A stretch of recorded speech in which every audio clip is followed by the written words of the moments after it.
മുഖ്യശില്പി Bharat Ratna doctor BR. അംബേദ്കറുടെ 69ാം ചരമവാർഷിക ദിനമായ ഇന്ന് രാജ്യം മഹാപരിനിർവാൺ ദിവസമായി ആചരിക്കുന്നു.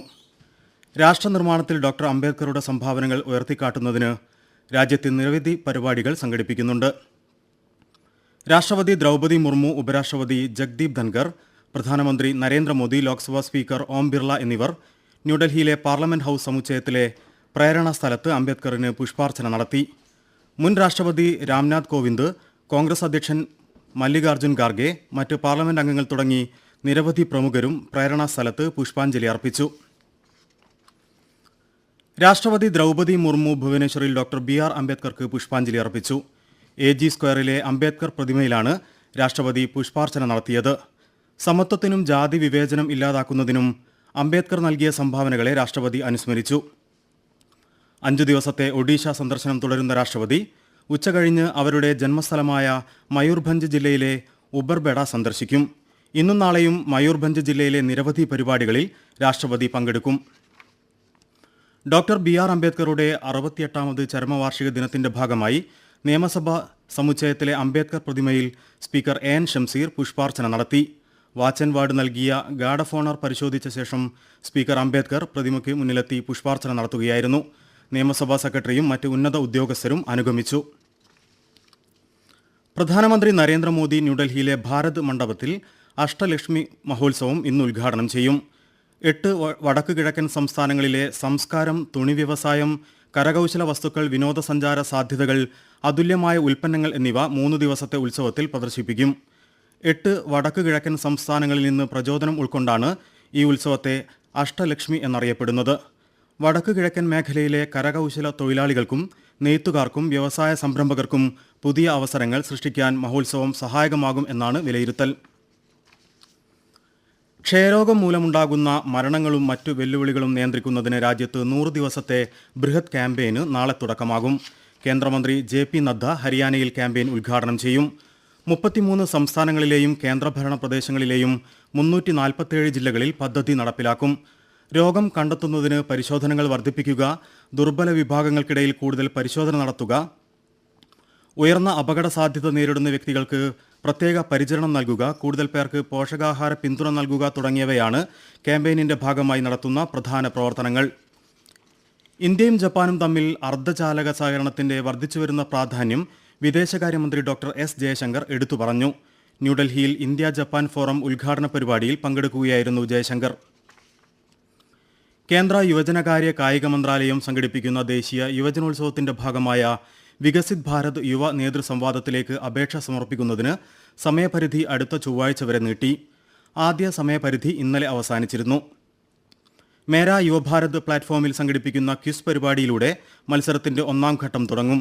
ഇതിൽ വിജയികളാവുന്നവർക്ക് നടത്തുന്ന ബ്ലോഗ്, ഉപന്യാസ മത്സരങ്ങൾക്ക് ശേഷം യുവ നേതൃസംവാദത്തിലെ സംസ്ഥാനതല വിജയികളെ കണ്ടെത്തും. റിസർവ് ബാങ്ക് പുതിയ ദ്വൈമാസ സാമ്പത്തിക നയം പ്രഖ്യാപിച്ചു. റിപ്പോ, റിവേഴ്സ് റിപ്പോ നിരക്കുകളിൽ മാറ്റമില്ല. അടിസ്ഥാന പലിശ നിരക്ക് 6.5% നിലനിർത്തി. 2023 ഫെബ്രുവരി മുതൽ ബെഞ്ച് മാർക്ക് പലിശ നിരക്കിൽ RBI വർധന വരുത്തിയിട്ടില്ല. വയനാട് മുണ്ടക്കൈ ചൂരൽമല ദുരന്തത്തിൽ സംസ്ഥാനം വിശദ നിവേദനം നൽകിയത് വളരെ വൈകിയാണെന്ന് കേന്ദ്രമന്ത്രി അമിത്ഷാ അറിയിച്ചു. 2219 കോടി രൂപ സഹായം ആവശ്യപ്പെട്ട് നൽകിയ നിവേദനം 3.5 മാസം കഴിഞ്ഞാണ് കേന്ദ്രത്തിന് കിട്ടിയതെന്ന് വയനാട് MP പ്രിയങ്ക ഗാന്ധിക്ക് നൽകിയ മറുപടിയിൽ കേന്ദ്രം വ്യക്തമാക്കി. നിവേദനത്തിന്റെ അടിസ്ഥാനത്തിൽ വിദഗ്ധ സമിതികൾ നഷ്ടപരിഹാരം സംബന്ധിച്ച പരിശോധന നടത്തിവരികയാണെന്നും അമിത്ഷാ അറിയിച്ചു. പലിശയിലും കൈകാര്യ ചെലവുകളിലും കേരള ഫിനാൻഷ്യൽ കോർപ്പറേഷൻ നിരവധി ഇളവുകൾ പ്രഖ്യാപിച്ചു.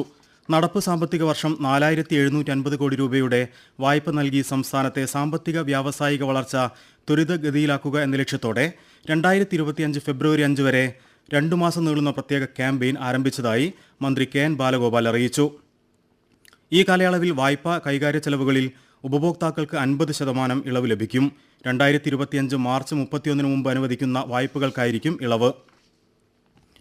സംസ്ഥാനത്ത് 1ാം വിള നെല്ലിന്റെ സംഭരണ വില അടുത്ത ആഴ്ച മുതൽ വിതരണം ചെയ്യും. നടപടികൾ പൂർത്തിയാക്കി തുക വിതരണം ആരംഭിക്കാൻ മന്ത്രി GR അനിലിന്റെ അധ്യക്ഷതയിൽ പാലക്കാട്ട് ചേർന്ന യോഗം നിർദ്ദേശം നൽകി. പ്രാദേശിക വാർത്തകളാണ് കേൾക്കുന്നത്.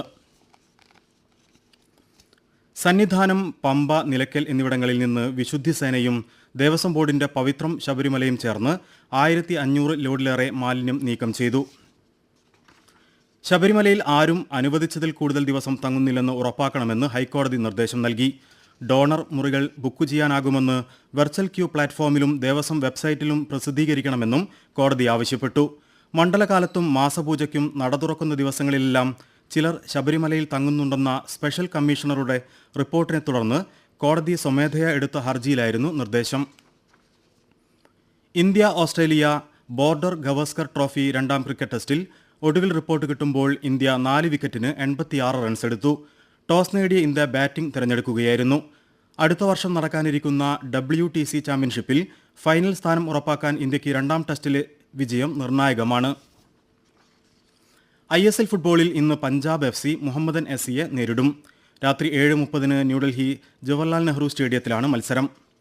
ബഹ്റൈനിലെ മനാമയിൽ ഇന്നാരംഭിക്കുന്ന ലോക വെയ്റ്റ് ലിഫ്റ്റിംഗ് ചാമ്പ്യൻഷിപ്പിൽ 3 ഇന്ത്യൻ വനിതാ താരങ്ങൾ മത്സരിക്കും. 49 കിലോ വിഭാഗത്തിൽ ജ്ഞാനേശ്വരി യാദവ്, കോമൺവെൽത്ത് ഗെയിംസ് വെള്ളി മെഡൽ ജേതാവായ ബിന്ദ്യാറാണി ദേവി, 64 കിലോ വിഭാഗത്തിൽ ദിദിമോണി സോനോവാൾ എന്നിവരാണ് ഇന്ത്യയ്ക്കായി മത്സരത്തിനിറങ്ങുന്നത്. പുരുഷ വിഭാഗത്തിൽ ഈ വർഷം ഇന്ത്യൻ പ്രാതിനിധ്യമില്ല. സിംഗപ്പൂരിൽ ലോക ചെസ് ചാമ്പ്യൻഷിപ്പിലെ 10ാം റൗണ്ട് മത്സരം നാളെ നടക്കും. ഇന്ത്യൻ ഗ്രാൻഡ് മാസ്റ്റർ ഡി ഗുഗേഷും നിലവിലെ ചാമ്പ്യൻ ചൈനയുടെ ഡിങ് ലിനറും ഇന്നലെ 9ാം മത്സരത്തിലും സമനില പാലിച്ചു. പരമ്പരയിൽ ഇരുവരും 4.5 പോയിന്റ് വീതം നേടി സമനിലയിൽ തുടരുകയാണ്. ബംഗളൂരുവിലെ കോറമംഗല ഇൻഡോർ സ്റ്റേഡിയത്തിൽ ഇന്നാരംഭിക്കുന്ന സീനിയർ നാഷണൽ ഗുസ്തി ചാമ്പ്യൻഷിപ്പിൽ ഇന്ത്യയുടെ മുൻനിര ഗ്ലാപ്പർമാർ പങ്കെടുക്കും. 24 സംസ്ഥാനങ്ങളിലെയും കേന്ദ്രഭരണ പ്രദേശങ്ങളിലെയും 700-ലധികം താരങ്ങൾ ചാമ്പ്യൻഷിപ്പിൽ പങ്കെടുക്കുന്നുണ്ട്.